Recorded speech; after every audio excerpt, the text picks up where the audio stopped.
To turn this idea into a cryptographic protocol, the communicating parties need to agree on what curve they're using.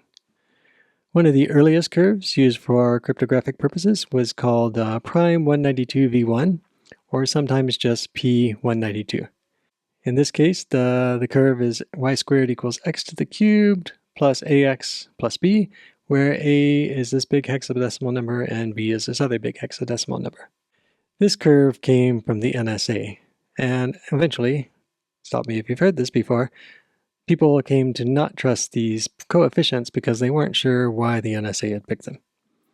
Some other curves are more commonly used. Sect 193R2. This was produced by a consortium with industry participants, and here is the formula for that curve and the two numbers that go with it to finish the curve. And K283 is just another example of one of the curves out there. This is one component that you need to agree on for communicating parties. You also need to agree on a particular starting point with these curves. One more curve is called curve 25519.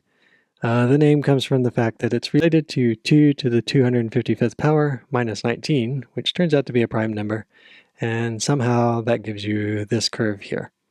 One instantiation of that curve into a protocol is x25519, which uses a curve with p as the point on the curve where x equals 9.